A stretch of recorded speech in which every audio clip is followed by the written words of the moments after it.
Hola, ¿qué tal? Muy buenas tardes. Pues aquí de nueva cuenta estamos con una serie de entrevistas, ahora con esta página de consultores especializados, quienes vamos a tener la gran oportunidad de poder estar haciendo algunas entrevistas, algunas pláticas acerca de este momento tan importante que estamos viviendo y algunos otros temas de interés que por ahí se nos vayan presentando, de acuerdo también a las necesidades y a las sugerencias que la misma gente nos pueda hacer. Ahora lo hacemos con este nombre. Hay que reconocer pues que esta es una labor de una empresa que tiene sí la labor fundamental de capacitar en temas de psicología, pero también tiene una responsabilidad social. Y la responsabilidad social consiste en apoyar y dar información a la población en general sin costo de ningún tipo, como serán este tipo de charlas que vamos a estar realizando a lo largo de este tiempo. Y bueno, antes pues de dar inicio, me gustaría sí comentar que seguimos viviendo un momento muy importante respecto a la situación de la pandemia. Creo que incluso es un momento más crítico, de tal forma que sí, la recomendación es hay que salir lo menos posible en casa, si tienes que salir a algún lado, pon tu sana distancia, carga tu gel antibacterial, lávate las manos, evita las aglomeraciones y por favor todavía tenemos que aguantar un poco más. Esta situación no es sencilla y bueno, de ahí depende que en algún momento pues la economía y todo pueda reactivarse y funcionar como lo más cercano a la normalidad posible. El tema del día de hoy. Para el tema de hoy, invité a un gran amigo, a un excelente psicólogo, que, bueno, definitivamente su formación y su entrega al área de la psicología es invaluable. Una persona que puedo presumir que es mi amigo, Yeshua Guzmán, neuropsicólogo de formación, que se encuentra en proceso de formación. Entonces, pues aquí viene a compartirnos algunos conocimientos. El día de hoy quisimos pues utilizar un formato más interactivo, por eso los videos se van a estar haciendo en vivo para que justamente las personas puedan expresar dudas que en la medida de lo posible vamos a tratar de contestar. Entonces, psicólogo Yeshua Guzmán, Yeshua, mi querido Yeshua, bienvenido y gracias por tu tiempo que nos regalas. No, muchas gracias por la invitación. Ya sabes que siempre va a ser un gusto colaborar y sobre todo si podemos esparcir un poco pues de lo que hemos aprendido o lo que hemos podido hacer como agradecimiento pues a la sociedad. De alguna manera es parte del profesionista realizarlo. Entonces, pues muchas gracias por la invitación y espero ser de ayuda con algo. Claro que sí, tus conocimientos en este tema son importantes. Quiero comentarles, si me permites, Yeshua, él está haciendo su trabajo de tesis justamente en cuestiones relacionadas con el sueño. De ahí que podemos definitivamente pues entender que aparte de su formación, pues está esta área especializante que él está teniendo. Oye, Yeshua, ¿qué te parece si empezamos? Mi estimado, mira, algo que ha pasado desde que inició esto de la pandemia es de que pues todas las personas alteramos nuestros ciclos, ¿no? Entonces, yo creo que una de las principales cosas que se vinieron a cambiar, que vinieron a alterarse de manera importante ha sido el sueño. ¿Por qué razón ocurre? Mira, tiene que ver mucho con costumbres. Hay que recordar que nosotros también al ser animales somos animales de costumbres. Entonces, hay algunos aspectos que las personas no suelen tomar muy en cuenta, pero tiene que ver con la administración del tiempo, tiene que ver con ciertos niveles de energía, con justamente la cuestión de las costumbres que de alguna manera ya están planificadas y organizadas durante cierto día.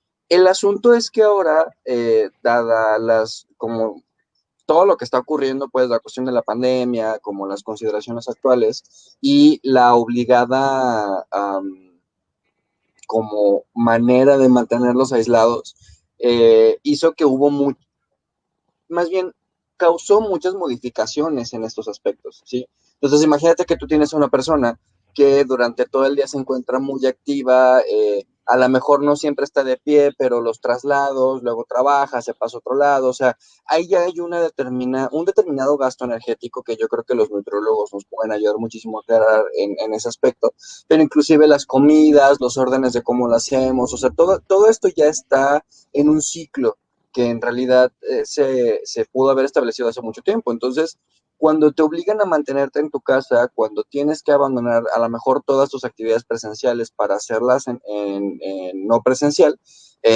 pues ahí comienza ya un problema, ¿no? O sea, ya estamos a lo mejor casi siempre en el cuarto, como nos sobra un tanto de energía, podemos pasarnos un poquito de la hora de dormir, esto se va recorriendo porque no tenemos que levantarnos temprano como siempre, entonces nos vamos levantando tarde y así poco a poquito como si fuera una gota de agua que va cayendo, va modificando como la estructura natural que nosotros tenemos para descansar.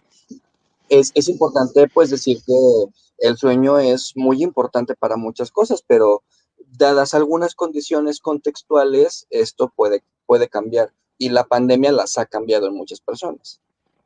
Así es. Creo que definitivamente, ¿no? Digo, conozco muchas personas, me incluyo, que salíamos desde tempranísimo de la casa y ya no regresábamos hasta muy tarde. Y ahora es Sí. pasar todo el tiempo en casa. Sí, de hecho, por ejemplo, una de las medidas sí, como medidas de higiene de sueño, como más recomendables es que no tomes para nada o no toques para nada la cama, en el sentido de que ese sea un lugar exclusivo de descanso. Pero si nosotros vemos los hogares mexicanos, la mayoría de estos, por cuestiones económicas o socioculturales, no tienen un espacio dedicado al trabajo en casa. Entonces, ¿dónde es más Ujú, fácil trabajar? En el cuarto. En la sala, ujú. más o menos, pero ahí es donde está la televisión, donde puede haber más ruido. Entonces, es más fácil acomodarse dentro de un cuarto y esto hace que, de alguna manera, la cuestión postural, la cuestión de la energía se vaya almacenando y causa algunos problemas. Entonces, no pienso que nosotros en una cultura mexicana estemos totalmente bien adaptados para a realizar un cambio de estos tan abrupto. Sobre todo porque fue como de, bueno, ya todo el mundo se encierra, ya nadie puede salir y tuvimos que tratar de hacer lo que podíamos. Entonces, los que justamente estamos acostumbrados a salir desde 8 de la mañana hasta 8 de la noche, pues estás en tu casa prácticamente todo el día, violas todas las medidas de higiene de sueño y claro que se comienza a invertir el sueño vigilia. Así es. Yeshua, ¿cuáles son los principales problemas que se pueden presentar en cuanto al sueño, a los problemas del sueño, con o sin pandemia? Porque también es importante decir que aún en tiempo normal hay personas que ya tienen algunas alteraciones. Por ejemplo, se me ocurre pensar el insomnio, ¿no? Es frecuente. ¿Nos puedes describir exactamente, o sea, qué vamos a entender por insomnio? Sí, de hecho, una aclaración con respecto a eso, a las dos como patologías, por llamarlo de alguna manera, más frecuentes para la cuestión de sueño justamente es el insomnio primario y lo que sería la apnea de sueño. Ok. Obedecen a etiologías diferentes. Entonces, el insomnio, si bien tiene que ver con muchas otras condiciones, va a haber, por ejemplo, personas con TDA, personas con algún otro tipo de patología afectiva que la van a tener, inclusive una ansiedad prolongada puede causar insomnio. Obviamente te duermes más allá del horario establecido, te levantas más tarde por la mañana o si te obligas a levantar, siempre te levantas con somnolencia porque claramente no estás respetando el ciclo que debes de respetar y además se va a presentar irritabilidad, se van a presentar un montón de cosas. De hecho, inclusive se sabe que personas con insomnio o cualquier tipo de patología, si no duermen 6 horas, que es mínimas, solo como mínimo, lo ideal es que sea entre 7 y 8, pero si duermen menos de 6 horas de manera crónica, comienzan a presentar problemas cognitivos como lo que sería problemas de memoria, problemas en función ejecutiva, problemas en atención, la reactividad en el contexto se vuelve cada vez menor y de hecho en Estados Unidos, que está un poquito más avanzado en este tema, ha visto que es más caro resolver todos los accidentes laborales causados por el insomnio que inclusive enfermedades mortales como el cáncer. Solo que es Ok. algo subdiagnosticado que no se ha tomado en cuenta. La segunda es la apnea, que también está relacionado mucho a las cuestiones socioculturales mexicanas. Sabemos que somos uno de los primeros países con obesidad. Creo que somos el primero, si no mal recuerdo, alguna vez una colega nutróloga me comentó que somos el primero en obesidad infantil. Entonces, la apnea es cuando por cualquier situación de aspecto muscular, hay un colapso en lo que sería faringe, en todo lo que serían las vías respiratorias y comienza el ronquido. El problema Ujú. con esto es que como está, el ronquido lo que hace es como tapar, haz de cuenta que está la garganta, esta se tapa y hace esto. Esta Ah, ok. fricción es el ronquido. Entonces, el problema viene cuando tú estás inhalando y tratas de exhalar, tú estás haciendo un ciclo en donde estás oxigenando tu cuerpo. Si bien es cierto que metabólicamente todos tenemos una reducción durante el sueño, el oxígeno se tiene que mantener en ciertos niveles. Entonces, imagínate que durante 12 horas dejas de respirar unos cuantos segundos. Y a lo mejor no suena tan grave unos cuantos segundos, pero ahora, ¿cuántos serían esos cuantos segundos acumulados por horas? Porque esto va a depender, o Ujú. sea, claramente hay de leve, moderado y severo, y los severos se diagnostican cuando en una hora dejan de respirar más de 30 veces. Y eso comienza a generar muchos No, problemas. Entonces, así es. tenemos muchísimas condiciones socioculturales que potencian este tipo de cosas, principalmente la apnea la cuestión de la obesidad. Realmente a México nos hace falta mucho la cultura del saber comer bien. Y el insomnio, si bien está relacionado con otros aspectos, casi no se toma en cuenta. Y en realidad es un asunto muy peligroso que se le tiene que dar la importancia necesaria. Y es que de repente naturalizamos mucho como solo se lo atribuimos a un poco al estrés, ¿no? El insomnio. Y el ronquido, solo decimos, bueno, ronca mucho porque está gordito, porque está gordita, pero no le damos la trascendencia, o sea, no vemos más allá de la consecuencia a corto, mediano y largo plazo. ¿Cuál podría ser una consecuencia a largo plazo de que las personas ronquemos, por ejemplo?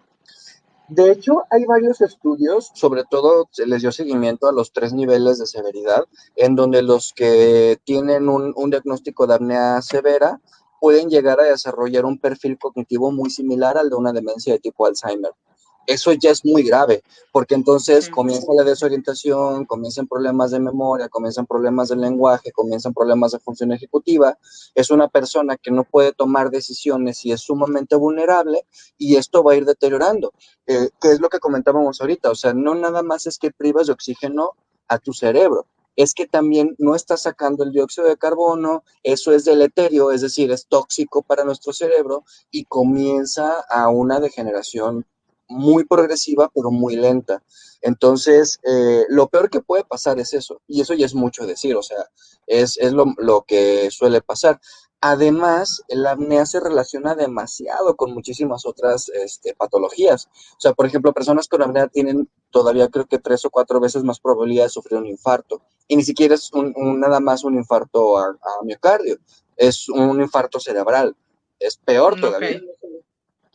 Por ejemplo, la hipertensión es algo bastante anormal, la diabetes, de hecho ha habido investigaciones muy interesantes en donde lo han hecho también con diabéticos y la razón por la que es probable que sean efectos relacionados es que ambos tienen una mutación en algo llamado apolipoproteína, que es un pedacito de nuestro código genético que le dice a las moléculas por dónde ir y cómo ir, sobre todo para almacenar la grasa. Entonces, se ha visto que personas con este tipo de problemas tienen esa mutación. Entonces, sí hay consecuencias muy importantes. Sí, y que de verdad que esto puede pasar años para antes de que detectemos que hay un problema, ¿no? Sí, Al contrario, yo creo que hasta nos reímos mucho de alguien que ronca, pero creo que no es sí. para reírse, es para preocuparse. Sí, sí, sí, o sea, el asunto es que si está el ronquido, significa que hay algo mal. Puede Ajá, venir desde un aspecto genético, estructural, que ya es peligroso por sí mismo, pero también puede venir por relaciones secundarias. La mayoría de las personas que roncan lo tienen de manera secundaria, es decir, tienen sobrepeso, usualmente obesidad tipo 1, tipo 2, su índice de masa corporal es más arriba de lo esperado, entonces en estas estructuras de aquí, lo que conocemos como la papada, se comienza a generar ciertas resistencias de carne. Entonces, la gravedad se va a presentar, querramos o no. Imagínate, tú estás boca arriba, hay mucha presión por esta parte y lo que hace el exceso de la grasa es presionar. Y eso así es lo que es. hace el colapso de la garganta. Entonces, la única manera por la que tenemos para respirar es la nariz y la nariz está conectada a la garganta. Y por lo tanto es natural que se presente, pero porque es natural que haya obesidad, o sea, está muy normalizado el hecho de que podamos nosotros ver que una persona es obesa y es normal, eh, cuando deberíamos tratar de cuidarnos un poquito más por esos aspectos. Así es. Yeshua, entonces, insomnio, ausencia de sueño. Luego, apnea, hablaríamos del ronquido. ¿Estoy bien? Sí, Entonces, la hipersomnia, ¿qué es? la hipersomnia es cuando, según ciertos aspectos, que de hecho tienen que ver más con organización cerebral, no duermes demasiado o tus necesidades para dormir son demasiadas. De hecho, podría decirse que es un poquito lo contrario al insomnio. El insomnio lo que tiene es que, por ejemplo, se presenta en personas con trastorno por déficit de atención y hiperactividad, ¿no? No tanto por el problema de la atención, sino porque no logran inhibir estímulos. Entonces, estos estímulos llegan, activan y el cerebro reacciona. Y Ujú. puede ser, por ejemplo, la LED del módem, puede ser el teléfono celular, el ruido de los mensajes, que va a estar activando. En el cerebro hay una parte que es como la que está más o menos más expuesta, donde está nuestra columna, que más profundamente toma el nombre de sistema articulador reticular ascendente, activador, perdón. Se llama SARA o el acrónimo es SARA. Entonces, todo lo que entra por estimulación entra ahí, sube a tálamo y tálamo manda señales. Entonces, el asunto con el insomnio es que cualquier estímulo va a activar la SARA. Y para el caso de la hipersomnia, es que hay problemas para que esta estructura pueda activar la alerta.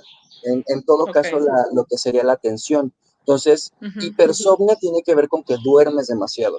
Y Ok. puede haber otro tipo de parasomnias. De hecho, por ejemplo, la hipersomnia se asocia muchísimo con la narcolepsia. O sea, es más los aspectos de cómo vamos a dormir y cuánto tiempo. Bien, bien. La otra cuestión, entonces, ¿qué son las pesadillas? En ese tema nos podríamos ir por mucho tiempo, pero haz de cuenta que nuestro cerebro le da igual, o hasta cierto punto le da igual, si estamos despiertos o estamos dormidos. De hecho, cuando vamos a dormir, pasamos por muchas fases.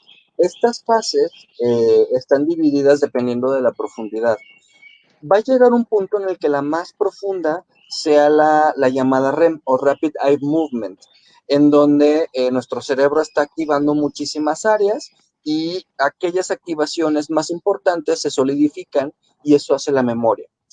De hecho, también se le llama periodo paradójico, porque si tú haces un electroencefalograma mientras estás despierto y haces uno mientras estás en esta fase, no lo puedes diferenciar. La actividad eléctrica es la misma. Tu cerebro pareciera que está Ujú, despierto, aunque está en una fase de dormitación. ujú. Entonces, básicamente, para poder explicar pesadillas, tenemos que irnos primero a los sueños.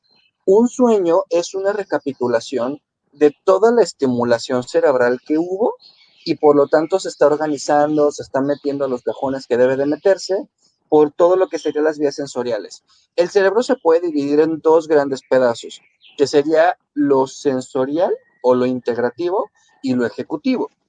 Lo Ok. que sería el lóbulo frontal de aquí hasta corteza motora suplementaria, que es más o menos aquí a la mitad, es todo lo que conocemos como, por ejemplo, el control cognitivo, lo que nos permite estar actualizando constantemente que estamos en la realidad.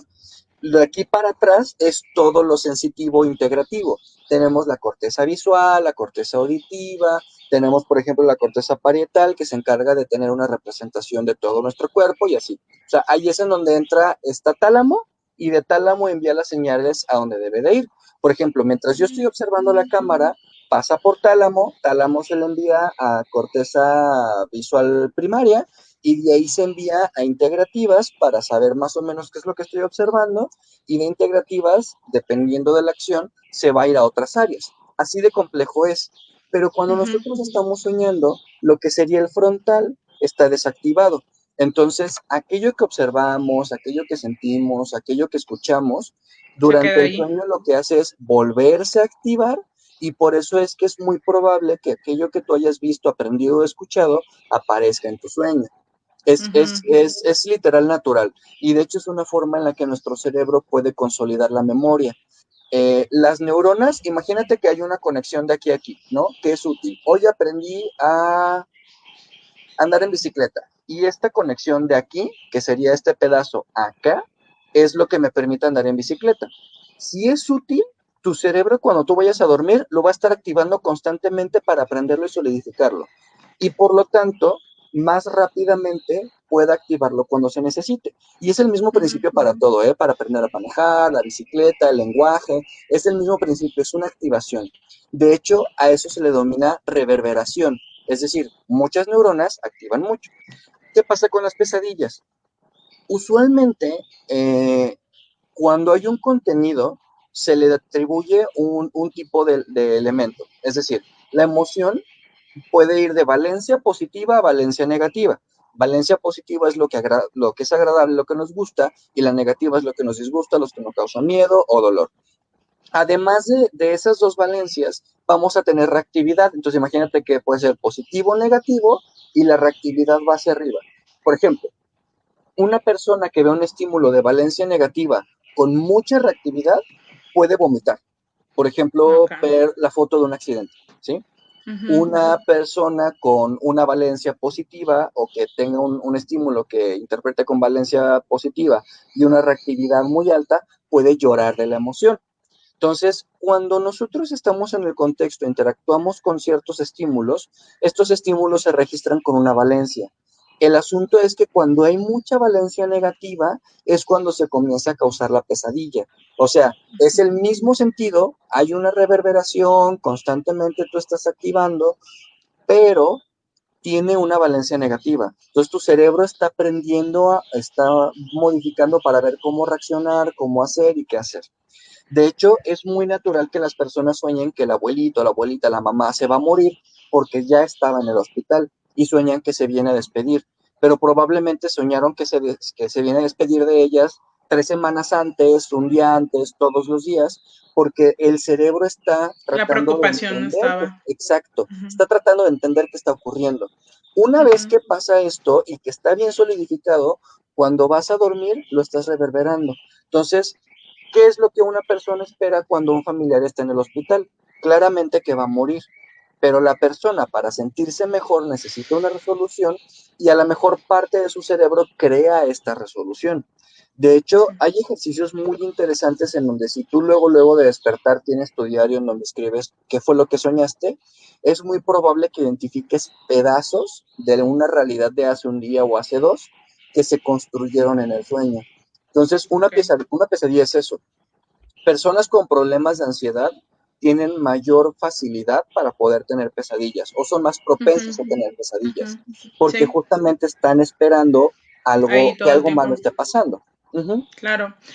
Y que esto es importante, Yesua, porque de repente con esta cultura que tenemos en México, de repente le atribuimos a, a cuestiones místicas, cosas Sí, que tienen que ver con procesos psicofisiológicos, ¿no? O sea, con poder entender cómo funciona el cerebro. Y bueno, nos quitamos de estar pues creyendo en cosas que no tendrían una lógica, ¿no? Tiene una explicación y eso que tú comentas no son llamados místicos, ¿no? No es un mensaje del más allá, sí, simplemente se trata de una preocupación y que por el contrario, una persona ansiosa que está constantemente teniendo pesadillas, en vez de pensar, ¿no? Que está recibiendo mensajes del más allá, necesita ir a atenderse de su estado Claro. ansioso, porque esto va a ir increciendo, ¿no? Sí, claro, es que de hecho, por ejemplo, cuando se presentan en excesivo pesadillas, e inclusive hay un apartado del DSM en donde habla de cuando hay en exceso pesadillas, ya se considera un trastorno, pero esto tiene una comorbilidad muy amplia con la ansiedad. Exacto. Personas con trastorno de ansiedad generalizada, ansiedad social o algún tipo de fobia específica puede presentar muy recurrentemente pesadillas porque es lo que comentábamos, ¿no? Hay una valencia, hay una reactividad y para el cerebro le da igual saber si es mortal o no. Si causa un peligro, te va a preparar para ello. Entonces, una pesadilla Así es es. eso, es una recreación. Además, hay que considerar que tenemos avances muy importantes en lo que sería en materia de neurociencias. Uno de los más importantes para la cuestión del sueño tiene que ver con algo llamado Default Mood Network. Es decir, cómo tu cerebro, a pesar de que no estés tú de manera activa haciendo algo, hay una activación base. O podemos Ujú. llamarle también por default o la natural, como quieras llamarle. Pero el asunto es que la Default Mode Network es la rumiación. O sea, el estado basal de tu cerebro es aquello que consolidó. Entonces, imagínate que tú entras a una resonancia magnética sin pensar en nada, con la mente en blanco, y tu default mode network va a aparecer, se va a activar, pero entonces vienen pensamientos que pueden ser buenos, que pueden ser malos, cualquier cosa, pero el punto es que tu cerebro, aunque no lo estés utilizando en un término no estricto, tiene una activación natural y en personas con ansiedad tienen más problemas para dominar la default mode network que personas que no tienen un trastorno, por ejemplo. Ujú, ujú. Sí, oye, Yesua, y bueno, me gustaría que una vez que nos das toda esta explicación, que a veces las personas simplemente no, a veces creo que no le damos tanta importancia a las señales que nos manda nuestro propio cuerpo, porque al final de cuentas son señales de que algo no anda funcionando bien. Sí. Yo te preguntaría, ¿qué sugerencias, por ejemplo, y regresándonos a este momento de pandemia, qué sugerencias nos das para que podamos tratar de regular en la mayor medida posible nuestros ciclos de sueño y vigilia? Sobre todo, bueno, considerando que esto no va a terminar pronto, Uh-huh. y que, digo, yo veo que de repente en Facebook ves mucha gente que estamos despiertos hasta muy tarde y Sí. el sueño se va, ¿no? ¿Qué sugerencias nos puedes otorgar, nos puedes proporcionar, Yesua? Lo principal es mantener las medidas básicas de higiene de sueño. Es tratar de organizar el día en actividades, que sería Uh-huh. mantener una actividad por cada tiempo. Tratar de tener algún tipo de actividad física, aunque sea interna, dado que, por ejemplo, personas que tienen exceso de actividad durante el día pueden compensar un poquito esto. Personas, por ejemplo, con problemas ya más agudos de insomnio, lo ideal es que no toquen la cama para otra cosa que no sea para dormir, aunque eso ya es en casos un poquito más severos, pero inclusive si tú estás en la cama, la preferencia es que estés sentado o estés acostado de lado, como que para no simular el descanso normal. Ok. Obviamente tener las comidas en los horarios que deben de ser, pero creo que la recomendación más importante va a ser mantener tus actividades. No importa tanto si son digitales o son manuales, o sea, el asunto es que puedas tener un calendario en donde puedas seguir, por ejemplo, en la mañana una actividad, tienes tu periodo de descanso, en la tarde otra actividad y así. En el caso de que, por ejemplo, hubiera muchos problemas para poder conciliar el sueño, lo ideal es que si se toma una siesta no pase más de 20 minutos, Ok. porque cuando nosotros tenemos estas fases de sueño, ¿no? Duran aproximadamente 90 minutos para llegar a la última fase que completaría un ciclo de sueño REM. Cuando tú te acuestas durante la tarde y duermes por mucho tiempo, rompes este ciclo. Entonces, lo ideal es que se duerman menos de 20 minutos porque es lo que tarda más o menos el ciclo de sueño en darse. Entonces, si tú despiertas antes de que se dé un ciclo de sueño más profundo, solo puedes recuperar esa parte, pero no interrumpes el ciclo de sueño nocturno más profundo. Lo ideal sería Uh-huh. que sean espaciados, que no sería que no sean largas, pues que no te quedes dormido toda la tarde, porque acumulas energía, se llegan las 11 12 de la noche, te duermes a las 3 de la mañana, te despiertas a las 11, no te da sueño, te duermes otra vez en la tarde, y así poco a poquito es como si tú fueras invirtiendo el ciclo sueño-vigilia. Entonces, lo ideal es que si se presentara mucho cansancio por cualquier situación, solo no sean más de 20 minutos, mantener tiempo o administración de tiempo durante el día y tratar de evitar la cama en posturas de descanso. Bien, bien. ¿La hidratación, Yesua, influye en el sueño? A muchas personas les sirve. Sé que les gusta mucho el asunto este de tomar agua. La verdad es que desconozco si tengo una influencia directa con poder dormir o no, pero usualmente son más conductas rituales. Hay personas que Ok, tienen conductas rituales muy específicas que si no logran no pueden dormir. Las más normalizadas son lavarse los dientes, el poder cambiarse la pijama, atender la cama, que son conductas rituales normalizadas, no implica que estén mal, pero no dejan de ser conductas rituales.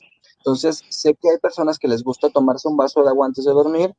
Yo no lo sugeriría en niños pequeños porque pueden levantarse al baño en la noche. al baño. Hay personas con problemas, por ejemplo, con la micción, que pueden levantarse durante la noche y yo no lo sugeriría. O sea, yo creo que sería mejor hacerlo desde antes de las tal vez 6 7 de la noche para que no interrumpa el ciclo natural. Entonces, si no causa problemas de estarlo interrumpiendo, como de tener que ir al baño, tal vez no haya problema, pero la sugerencia es que tal vez no, porque pues Ok. van a llegar las ganas de ir al baño, pues. Más bien lo importante es hidratarse a lo largo del día, ¿no? Exacto, ahí sí, por ejemplo, sí la sugerencia podría ser que, no sé, si tú desde la mañana tienes tu topper de agua o el litro de agua, te lo tomes a lo largo del día y estés bien hidratado, pero puede ser un poco contraproducente, sobre todo con aquellos que tienen sueño ligero, que tomen vasos de agua durante la noche, se levantan 3 4 de la mañana a ir al baño y ya interrumpieron y ya se El perdieron ciclo, las 2 fases de sueño REM. Ajá, entonces claro. lo ideal es que no tan así, pero ya eso va a depender mucho de que la persona haya entrenado. O sea, si aguanta hasta el día siguiente, pues no pasa nada. ¿La exposición a aparatos y pantallas influye en que de repente nos cueste trabajo conciliar el sueño?